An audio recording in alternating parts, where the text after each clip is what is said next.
sa bawat isa. Kamusta po kayo? Ah, good daw, good sabi niya. Okay. So, ngayon po ay fourth week na natin ng July. Yan. So, fourth week, ibig sabihin, we have been tackling a new theme, which is be a real disciple for 4 weeks already. Actually, 3 weeks pang fourth week ngayon. Ayan. So, magandang umaga po uli at sa ating mga online viewers. So, isang magandang umaga din po sa inyo. At syempre yung nandito sa atin sa on-site. Ayan. So, gusto ko pong ipakita yung mga previous months na weeks na topic natin. So, during the first week, we had Reverend Nina for the marks of a disciple. Tapos na po tayo niyan. And then week 2 ay kay Brother Jay, Count the Cost. And then last week po, Carry Your Cross by Pastor Norden. At ngayong araw po ay yung ating Follow Jesus. The next week naman po, Remain in the Vine kay Sister Leia. Ayan po. So sa ngayon, ang pag-uusapan natin ay Follow Jesus in line with the Be a Real Disciple na ating preaching series. So tayo pong lahat ay manalangin. Father God, we give you glory, we give you praise. Maraming salamat, Panginoon, sa patuloy na pagpupuno ninyo ng aming mga puso. Nag-uumapaw, O Diyos, ang aming pasasalamat sa iyo for another opportunity, Panginoon, na ikaw ay i-honor, O God. Lord, it is indeed an honor to follow you, Lord. Kaya, Panginoon, sa pagkakataong ito, dalangin namin na patuloy mong ihanda ang aming mga puso at isipan sa pakikinig na iyong salita. Father God, I pray, Lord, that there would be power, Panginoon, as soon as ilabas ko, Panginoon, ang mga salita. Nawa, Lord, ito lang ay ang tanging mensahe mo, O Diyos. Buksan mo, Panginoon, ang aming isip, ang aming puso, ang aming isipan, O God, at maging handa kami, Panginoon, sa pakikinig ng iyong salita, O Diyos. Maraming salamat at ngayong pa lamang, Panginoon, kami, Panginoon, ay nagagalak na sapagkat kami, Panginoon, ay muli mong pagpapalain. Salamat sa pangalan ng aming Panginoong Jesus. Amen. Yan. So may tanong po ako. Have you ever gotten lost? Have you ever gotten lost? Yan. May naligaw na po ba rito? Taas-taas yung kamay. Yan. Sabi ni ate, masaya siya, nawala siya. Okay. So ano kayang nangyari nung kayo'y nawala? Marami na naka-experience yan. Very common yan. Ako po, when I was 5 years old, so kasing edadan ko si Kika, yung bunso ko, ako po ay nawala. Naligaw po ako sa palengke. So kung paano nangyari yon, yung kapitbahay namin, pinaalam ako sa nanay ko na, oo, isasama ko yung anak mo, mamamalengke kami. E di pumayag yung nanay ko. Ayan, nanay ko nasa online ngayon. Pumayag siya. Tapos po, nung nandun na kami sa palengke, actually yung bahay namin, hindi siya kalayuan sa palengke. Pero dahil bata pa ako that time, malayo na yun sa akin. So kung sa nakakaalam po ng Balister Court, yan, malapit po kami doon, tapos pag aakyat ka, di ba, palengke na yon. So sa madaling salita, nakarating po kaming palengke. At pagdating ng palengke, ewan ko anong nangyari, nawala ang kamay niya. Nakakapit ako sa kanya, nawala ang kamay niya. Sobrang takot ko po noon. Hindi ko alam kung anong gagawin ko. Dahil maliit pa ako, ang lahat nakikita ko puro paalang. Dahil sila yung mas mataas sa akin. Tapos ang daming tao, so hindi ko alam saan ako pupunta, anong gagawin ko. So I got my senses. Naisip ko, kung ganito ako pa punta, dapat tatalikod ako. Opposite way to get back kung saan ako galing. Tapos inalala ko yung mga dinaanan namin. Okay? Naalala ko meron kaming inakyat. Therefore, pagbabalik ako, dapat meron akong bababain. Familiar ba kayo doon sa area yung may paakyat dyan? Yeah, umuoo sila. Doon po ako naligaw. So, kailangan meron akong bababain doon na parang burol. At dapat ma-reach ko yung Baliser Court. During that time, ang court po ay hindi pa shaded. At ang Baliser ay hindi pa po sementado. At yung pababang yon hindi pa rin sementado. Siya po ay puro bato. So, imagine ninyo, ako po ay chabilita na noon pa. Tumatakbo ako ng mabilis. Tapos, ang end in mind ko is makarating sa bahay. So mabilis akong tumatakbo at nakita ko yung pababa. Abay, napakabilis ko rin binaba yan. Tapos, dahil dire-diretso, nakita ko na naman yung court. Ayan, trinaverse ko yung court. Tapos, dire-diretso akong tumatakbo, nakita ko yung bahay namin. Ayan. So, nakarating ako sa bahay. At alam niyo kung sino ngayon ang namamroblema? Yung kapitbahay namin, kasi nawala ako. Pero nauna pa ako sa kanya nakabalik. Ayan. So, napakahirap po, nakakatakot po ang mawala. Ganon din sa ating lakbayin sa mundong ito. Mahirap po ang walang direksyon. Sabi mo nga sa katabi mo, mahirap ang walang direksyon. That is why we need to follow Jesus. At iyan po ang ating pag-uusapan sa oras na ito. Our text is Matthew 4:19. Ang sabi po sa Matthew 4:19, "Come, follow me," Jesus said, "and I will make you fishers of men." So tinignan ko kung ano yung mga, pag inaral mo kasi yung Bible, tignan mo kung ano mga nauunang verses at ano yung after para malaman mo yung context. So tinignan ko yung Matthew 4:18 to 21. So tignan natin yung context nito. And request ko po sa bawat isa ay basahin natin ng sabay-sabay para maintindihan natin ano ba ang konteksto nitong follow me sa Matthew chapter 4:18 to 21. So let's read all together. 1, 2, 3, go. Was walking beside the Sea of Galilee. He saw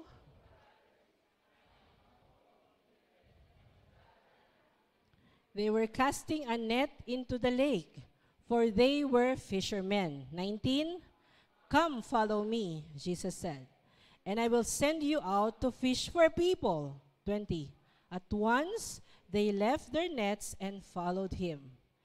Going on from there, he saw two other brothers, James, son of Zebedee, and his brother John.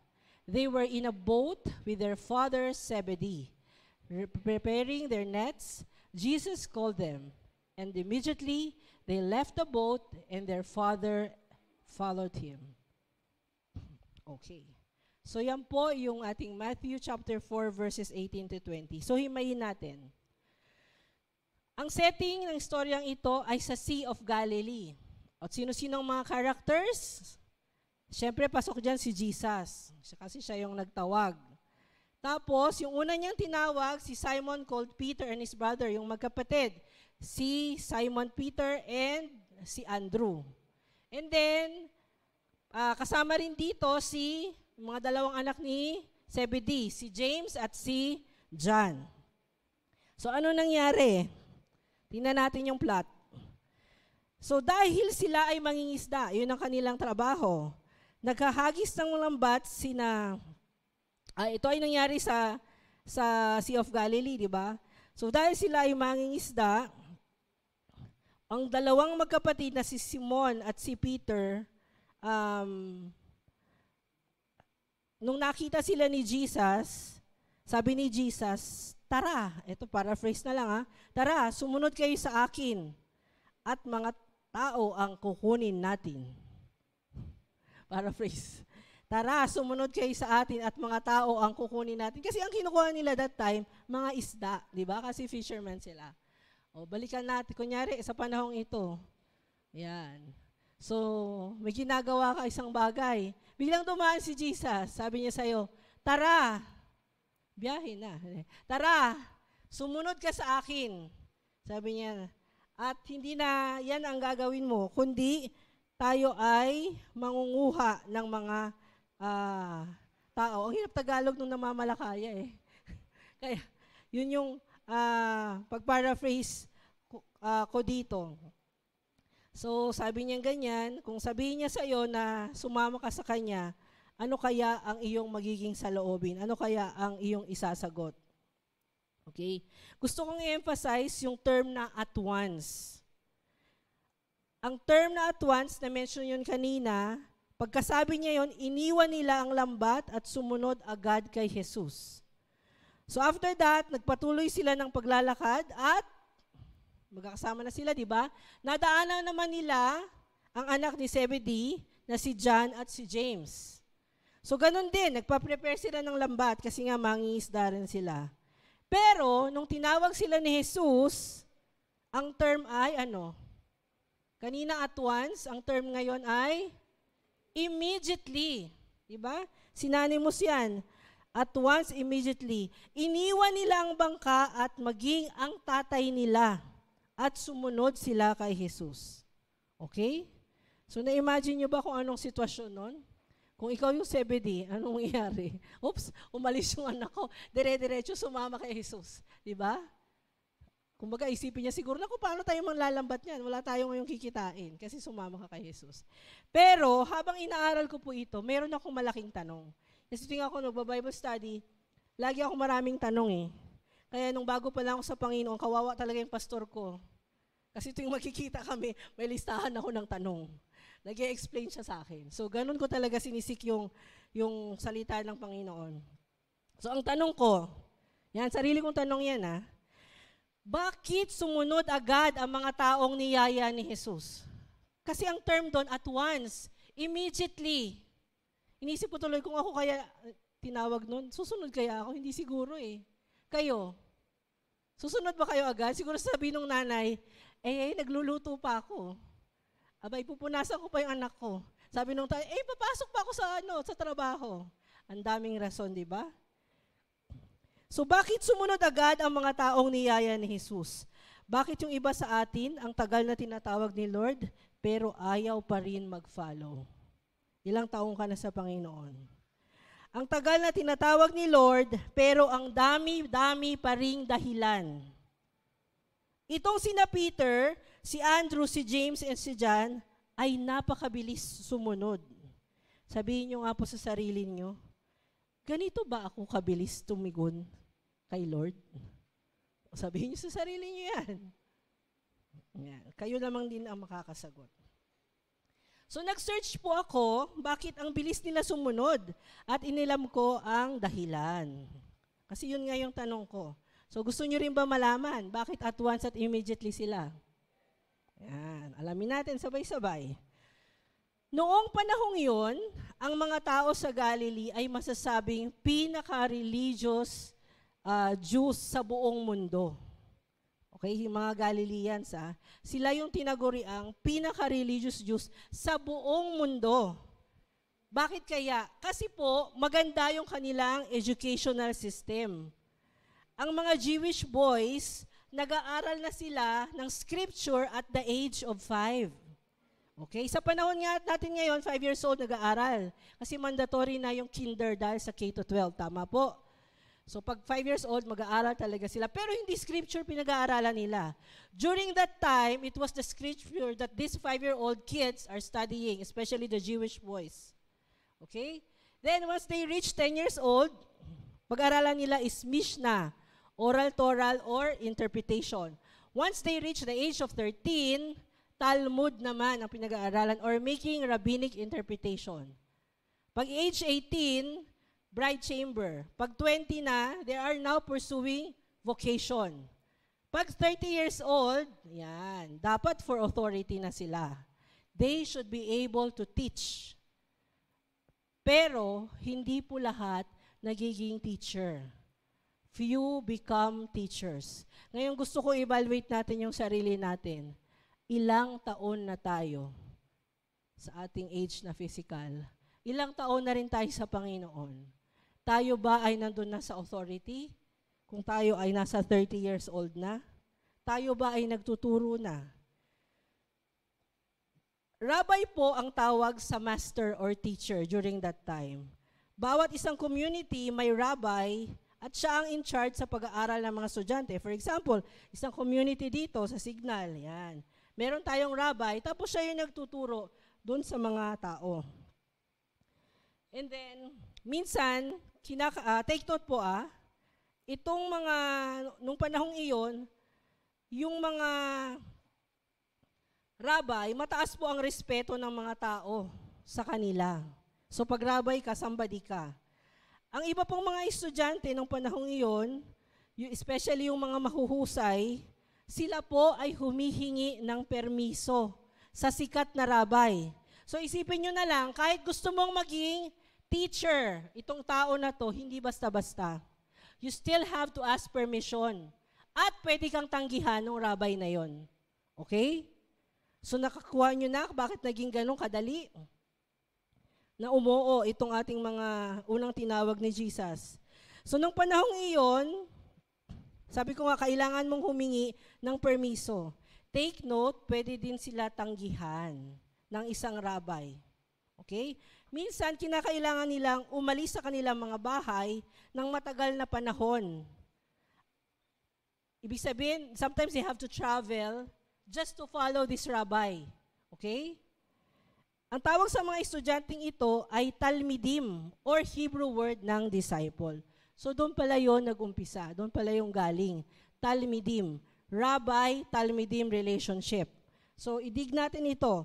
Nung panahong iyon, ang disipulo ay higit pa sa isang estudyante.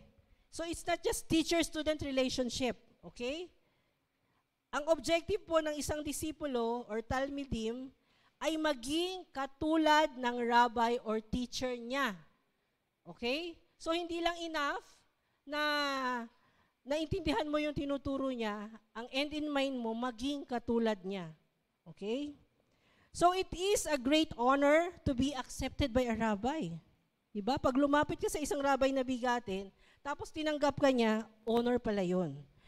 During that time, then when the rabbi accepted the student's request to follow, it indicated that the rabbi felt the student had the ability and commitment to be like him. So kunyari sa panahon natin ngayon, kung mag-approach tayo, for example, sa isang tao, pwede po ba kitang maging rabbi? Pwede niyang tanggihan. Pero pag makita niya, uy, may potential siya, na pwedeng maging katulad ko siya someday, then tatanggapin niya yon. Nakukuha po. It showed that the rabbi had great confidence in the student. Hence, when Peter, Andrew, James, and John were invited to follow Jesus, they immediately followed. Yun pala yung dahilan.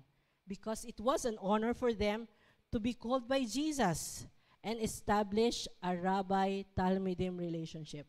Kasi during that time, sikat na si Jesus, sumisikat na siya. At para tawagin ka ng isang Jesus, that is something. Diba? So yun pala yung pinakadahilan doon. A true disciple is one who wholeheartedly follows Jesus where he goes. If we want to follow Christ, we have to know what it requires. So imagine niyo yung mga sumunod kay Jesus during that time, dapat pala alam nila kung ano ang pwedeng maging kapalit nito. At ganun din sa panahon natin ngayon. Sa military po, ang unang tinuturo ay followership. Hindi po leadership. Followership, being part of leadership. Kasi naniniwala po kami na hindi ka magiging mahusay na leader kung simpleng pagsunod lang ay hindi mo magawa. Dapat ma-master mo muna maging follower. Yung pagiging follower sa military ay malalim po ang kahulugan. Follower ka di lang sa authority, kasi sa amin grabe seniority eh. Senior ka ng isang araw, sir na yon. So ganun ang hierarchy sa military. Yung pagiging follower sa military po, malalim ang kahulugan niya. So hindi lang sa authority, sa policy, sa batas, hindi lang sa pagmamahal sa bayan, kundi kalakip ng pagsunod sa aming sinumpaan ay mataas o malaki po ang kapalit nito. Minsan, kapalit ng pangsunod namin ay ang aming mismong buhay. Habang kayo po ay mahimbing na natutulog, kami po ay nakabantay para mapanatili ang kapayapaan. Habang kayo po ay holiday, kami po ay red alert. Similarly, ang pagsunod kay Kristo ay may mataas o malaking requirement. Ulitin ko ang pagsunod kay Kristo ay may mataas o malaking requirement. Following Christ requires, ito po yung i-discuss natin, una, self-denial. Following Christ requires listening to His voice. Following Christ requires complete obedience. So hayaan nyo pong isa-isahin natin ito. Una, following Christ requires self-denial. So basahin natin ang Matthew 16:24. Sabi sa Matthew 16:24, "Then Jesus said to his disciples, 'If anyone would come after me, he must deny himself and take up his cross and follow me.'"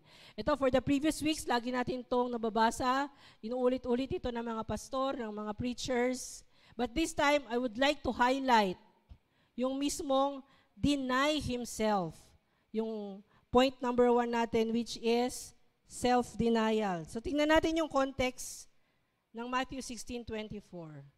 Ito po ay nagdi-describe sa reaction ng disciples nung sinabi ni Jesus na papatayin siya ng religious leaders at mabubuhay na maguli after 3 days. Dito niya inintroduce ang idea ng crucifixion. Alam niyo po, sa Roman Empire, ang crucifixion ay para sa kriminal. Rebelde na galing sa mababa o aliping uri ng mga tao. Crucifixion means more than physical pain. It was an act of violation. Yung mga pinapako sa krus, mayroon yung mga kasalanan. Mayroon yung mga nilabag. Okay? So, it also means public humiliation. So, pag napako ka sa krus, nakakahiya yon. Control and torture. Jesus showed self-denial that included willing participation in the death of self. So, siya mismo, ang Panginoong Yesus, siya mismo ang mismong nagpakita ng self-denial through crucifixion. Ang pagkapako niya sa krus ay malalim po ang pagkakahulugan. Malalim po ito na self-denial, na siya bilang Diyos ay nagkatawang tao at inalay ang kanyang buhay para sa atin. Ang tanong ko po sa inyo, paano mo isasabuhay ang self-denial? Kailangan ka pa bang magpapako sa krus, literally? Ako po'y taga-Bataan. Normal po yan, makakita kami doon na nagpenitensya, nagpapapako sa krus. Pero pag pinako nila yan sa krus, tinatali nila.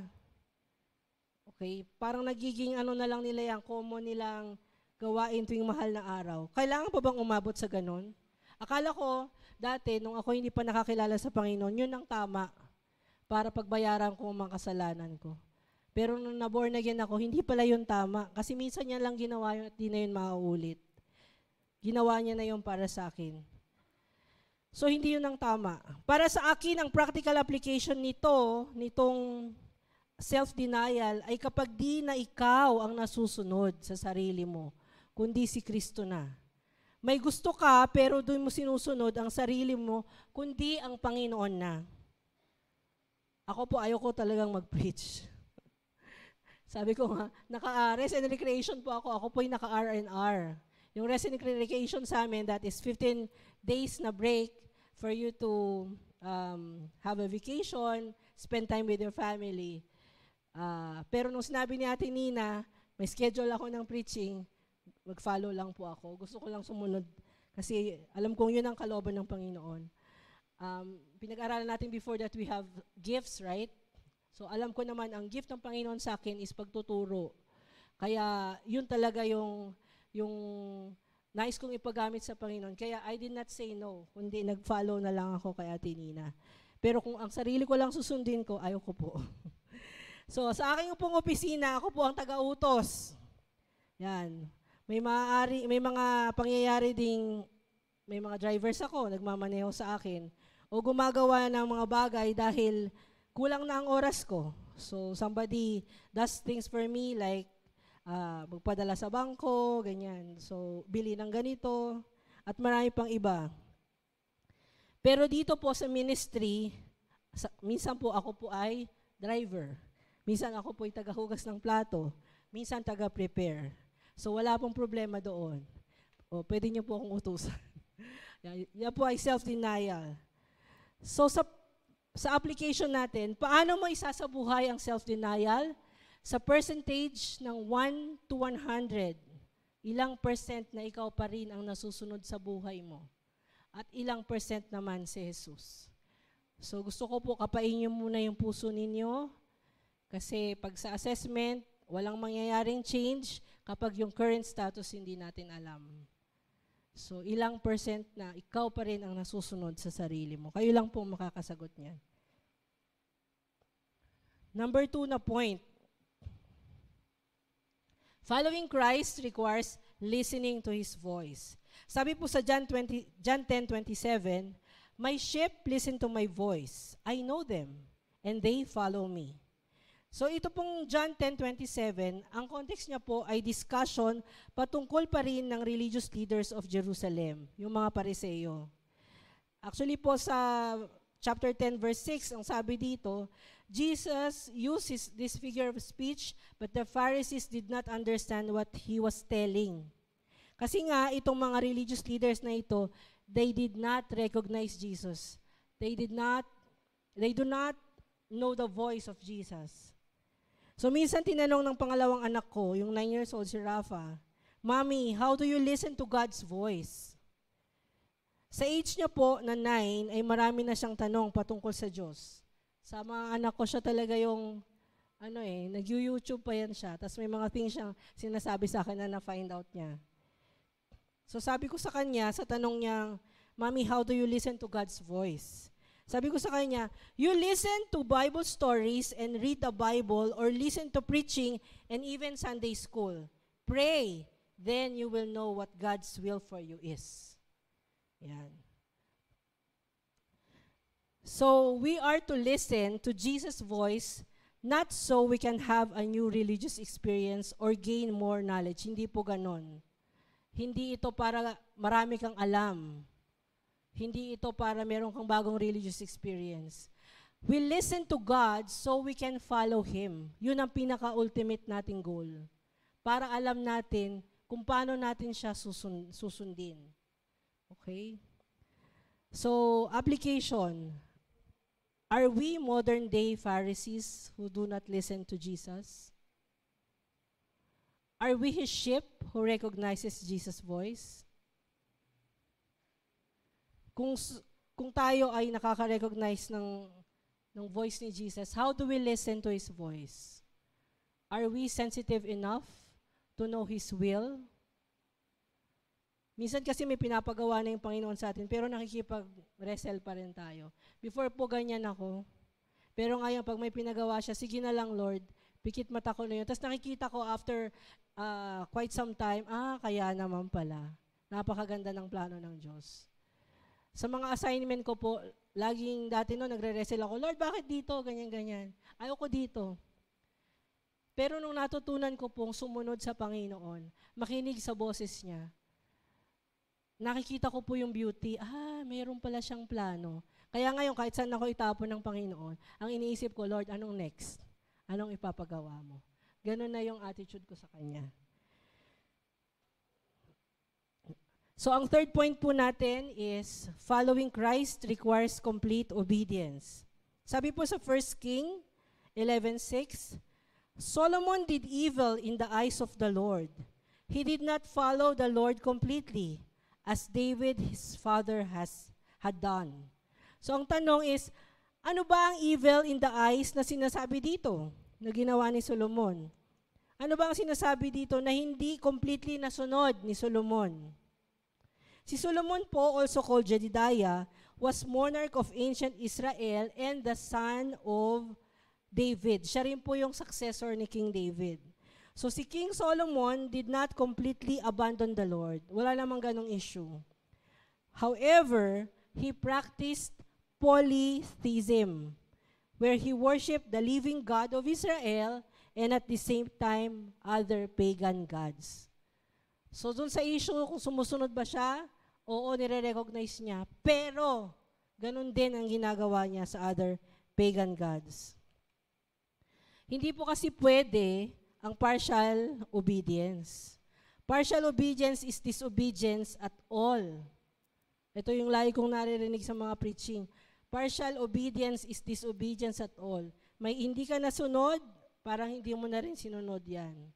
We cannot serve God and mammon, sabi po sa Matthew 6:24. Nung natutunan ko ito, talagang nasa isip ko, ayokong mag-compromise. Hindi talaga pwedeng dalawa ang master ko.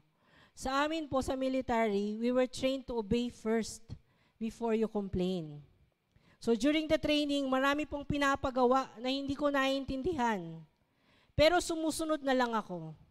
Later, na-realize ko, part pala talaga siya ng training para maging mas mabilis ako mag-isip, to work with stability under pressure. May mga times yun na kailangan mong magbihis from one uniform to another. So change uniform from BDU. BDU is battle dress uniform, yung camouflage namin, to athletics uniform. Imagine mo, meron kang headgear, meron kang boots. Kailangan mabilis ka mag-isip. Kasi, alam mo na habang sinasabi niya yon, anticipate mo na sabihin niya. Para alam mo na unang tanggalin mo, anong unang ikakabit mo. Kasi pag nahuli ka, may punishment. So yon, hindi ko siya naiintindihan dati. Pero nung sumunod lang ako, na-realize ko, para pala mabilis ako kumilos. Para pala hindi ako lalampa-lampa. Para pala maging stable ako kahit may mga pressure. So yun po, yung bagay na kailangan natin complete obedience, hindi pwedeng partial. So ganun din po sa atin. Kapag sinabihan ka ng D-group leader mo, attend ka sa training na ito, huwag ka na pong alibay-alibay. So, umaten ka na lang. Kasi ganyan din ginagawa sa amin ni Ate Nina. So, marami siyang sinisend. Pag nasend niya na yan, titignan ko yung schedule ko, paano ko gawa ng paraan. Ako po hindi available most of the time. Pero ginagawan ko po ng paraan. So, nasa sa atin po yun. Pag gusto natin talagang may paraan eh. Pero pag ayaw natin, marami talagang ding dahilan. Gusto ko pong i-share ang aking testimony, aking life testimony sa Rabbi Talmidim relationship namin ng Panginoon. So, kanina pinag-aralan natin yung Rabbi Talmidim, Rabbi, yung teacher, tapos ako bilang isang disciple ng Panginoon. So kami po, ako po particularly, we grew up from a religious family. Okay, kaya po self-righteous living kami. Kumbaga feeling namin banal kami, ganyan. Kasi po ang lola ko, siya po ay leader ng simbahan. Tapos po, sagrado, yan. So, marami pong ribulto sa bahay namin at pinapadasalan po yun. At kami, lumaki rin po ako na na yung mga ribulto na yon, tina-transfer from one house to another. Tapos sumasama po ako. So when we transferred here in Signal, active po ako sa yung prosesyon. Naiikot ko po itong Signal by foot. Kasi susunod-sunod ako sa prosesyon. Kasi akala ko po, yun po yung paraan para ako'y maliligtas. So gusto kong hanapin yung kaligtasan sa pamamagitan ng paggawa ng mabuti. Pero hindi naman yun po ang nakalagay sa Bible. So grace lang po kaya tayo naligtas. One day po, ako'y na-invite sa isang campus ministry nung ako'y 14 years old. And then, may natanim na salita ng Diyos sa puso ko. A week after that, yung tita ko po, na unang na-born again sa amin, nag-share po siya. Hindi ko makakalimutan. That was April 5, 1990. So doon po sa mga same ang sitwasyon sa akin, kung sa tingin ninyo kayo'y maliligtas dahil sa mabuting gawa nyo, dahil kayo po ay active sa isang church, hindi po yun. Hindi po yun ang daan. So during that time, shineran po ako ng tita ko ng Matthew 24. At sabi ko, hindi talaga ako maliligtas. Sa impyerno talaga ako mapupunta dahil makasalanan ako. Akala ko mabait ako. Akala ko enough na yun. Pero nung pinamukha niya sa akin yung salita ng Diyos, nako, kailangan ko talaga ng Savior. So sa madaling salita, I accepted Jesus as personal Savior in Lord way back April 5, 1990. That is my second birthday, yung spiritual birthday ko. And that from that time on, nagkaroon po ng pagkakaiba. It was a 360-degree shift. And from that time, I began to follow Jesus. Sa mga nanonood po sa ating online, ito po yung story ko. At mula noon, hindi talaga ako nag-regret. Kung baga yung time na sinabi ko, Lord, I am accepting you as personal Savior and Lord. iningatan ako ng Panginoon hanggang sa ngayon. 33 years of God's faithfulness. So, bunga ng pagkakilala sa Panginoon, yung youth ko po was spared from vices. So, hindi ko po naranasang mag-inom, magkaroon ng boyfriend na madami, magkaroon ng drugs, hindi ko naranasan yung mga, kung ano-ano mga bisyo. Hindi ko po ito pinagmamalaki, grace lang po ng Panginoon kasi nga nakakilala ako at an early age. I was 14 then. So instead po na mapariwara ako, magsigarilyo, etc., I was involved in the youth ministry at naingatan pa rin ng Panginoon ang aking kabataan. So I excelled in school. Ang end in mind ko, kaya ako nag-excel ng school, kasi yung principle po na being the head and not the tail sa Deuteronomy chapter 28 verse 13. Ayoko pong maging tail, kasi baka pag magsalita ako patungkol kay Jesus, di sila makinig. Kaya gusto ko po nasa taas ako. So that once I deliver the word, merong impact, makikinig sila. At nagpatuloy po yun hanggat ako'y nagtatrabaho na. Lagi ako na nag-pray na mag-excel sa workplace. Ang end in mind ko po is to share Christ pa din. Hindi ito pang sarili. Kailangan maayos yung trabaho ko, kailangan maganda yung produkto ko, para makita nila, ito pala, ang Diyos mo palang pinaglilingkuran. Ganyan palang epekto, may kakaiba. Okay? Para kapag nagsalita ka, nag-share ka ng patungkol kay Jesus Christ, makikinig sila sa'yo. Laging ganun po ang end in mind ko. So, mula nung April 5, 1990, yung put God first, naging totoo na po yan sa akin. Sa bahay namin, meron nakasulat, put God first. Yan. And of course, yung buong family, para sa Panginoon yan siya. At nagpatuloy yon hanggang sa workplace. Ayan. Kung ano po ako sa church, yan din po ako sa workplace. Yan din po ako sa labas. So may ministry ako dito, pero hindi natatapos ang ministry dito sa loob ng simbahan. Yan po ay dumadaloy dun sa pang-araw-araw kong trabaho. Okay? Itong G3 at saka itong Guiding New Souls for Christ, yan po yung meet and greet. Sobra pong ako'y malaki ang puso ko dyan. Kasi nga, pag nakikita kong may bagong umaattend sa meet and greet, naku, napakasaya ko talaga dyan. Kasi alam kong pagdadaanan din nila yung napagdaanan ko nung ako'y bago sa Panginoon. Ito pong NATDC Christian Fellowship, yung picture sa baba. Yan, yung nakaganyan ako. That was taken, I think, weeks ago lang. Nung ako'y in-invite sa Zambales, sa NATDC. So I got the opportunity to join yung kanilang Wednesday Fellowship. Yung NATDC Christian Fellowship, yan po yung na-establish nung unang assignment ko sa Zambales way back 2015. So sa ngayon po, may church na nga po na na-establish doon. At yung pastor niyan yung naka-blue. Yan, siya yung evangelical pastor dyan. Tapos aside from Sunday meetings, meron niya every Wednesday. Kung saan kasama naman yung ibang mga estudyante. Yung naka-yellow po, yan, siya po ay si Lieutenant Marcelo. Siya po yung lumapit sa akin, sabi niya, Ma'am, pwede ba kitang maging mentor? So nung ginagawa ko na tong preaching, nagrema sa akin yung paanong nangyayari yung rabbi-talmidim relationship. Na even if gustuhin mong lapitan, kunin siyang rabbi, pero pwede ka palang mag-refuse. Pero nung time na lumapit siya sa akin, Ma'am, pwede ba kitang maging mentor? Ang na-feel ko nun, I'm honored. Kasi hindi naman lahat lumalapit. Even if gustuhin man nila. Kasi parang feeling nila siguro baka tanggihan sila. So isa siya sa mini-mentor ko mga officers. Actually, dalawa sila. Isang babae, isang lalaki. Yan. So, yung mentoring namin, kung ano yung path ko, yan, hopefully nai-influence ko siya. Kasi nasa leader development din siya. Okay. So, ako po, ang prinsipyo ko is leading to serve. Hindi leading just to lead. Ang end mind ko is servant leadership.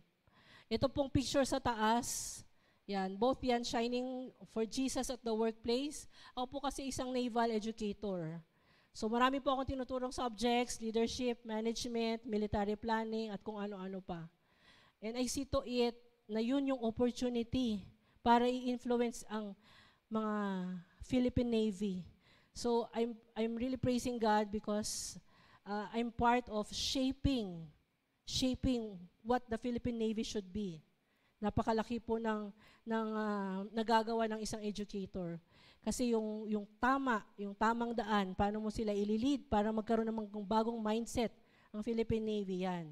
Pag dumaan sila sa akin, sigurado ang Panginoon talaga yung naitataas at nakikita. And then, ito po ang bago kong office. Diyan po ako sa Fort Bonifacio ngayon. Yan po yung Fleet Marine Warfare Center. So, inintroduce ko po dyan. Iniisip ko kasi ito yung ma-assign ako sa ibang unit. Lord, paano ko ipapasok ang salita mo? Ganon lagi. So, ang wisdom ng Panginoon, in-impress niya sa akin. Gamitin mo yung devotional leadership book ni John Maxwell. Yung pong John Maxwell na yon na 360 degrees leadership, yung 365 days na pang leadership devotion. Ang background lang po niyan is parang corporate, pang office, pero biblical principles po siya. So every Monday, kung saan kami nagkakaroon ng meeting, yan po yung dinidiscuss namin. And little by little, talagang na-open yung mata nila patungkol sa Panginoon. So sa madaling salita po, yung Rabbi-Talmidim relationship ay hindi po nawala o hindi po nabago. Mula noong April 5, 1990, ang Panginoon had been faithful to me for 33 years for sustaining my life, for sustaining and guiding my path. Kaya sinasabi ko na hindi nga ako perpekto, I am a sinner, pero ang Diyos, siya yung nag-i-enable sa akin to walk little by little according sa kanyang kalooban. So mula po noong April 5, 1990, yan po yung talagang pinapapasalamat ko sa Panginoon na ginaguide niya ako. So as a challenge, application, and summary, Jesus is continuously inviting you to follow Him. Ilang years ka na sa Panginoon, every day, ini-invite ka pa rin niya. What is your response then? Do you feel honored to be called by Jesus? Ako po, honored ako. Dahil ako po'y tinawag ng Panginoon. Do you feel honored to be a Talmidim or a disciple? Will you still follow Christ even if it requires self-denial, listening to His voice, and complete obedience? Ito po sana ang maging prayer natin. Let us choose to follow Jesus every day. Mula noong April 5, 1990, I have decided to follow Jesus hanggang ngayon sa 33 years of God's faithfulness. I'm still choosing to follow Jesus every day. At dapat yun po yung gawin natin. Hindi madali because we are still in the flesh. Pero through His grace, siya naman ang victory natin. Follow Jesus, no turning back. No turning back. Follow Jesus, no turning back. Awitin po natin itong song na to. I have decided to follow Jesus, and may it be a prayer for all of us. Pwede po ba ang lahat ay tumayo? At gawin nating panalangin ang bawat salita ng song na ito. I have decided to follow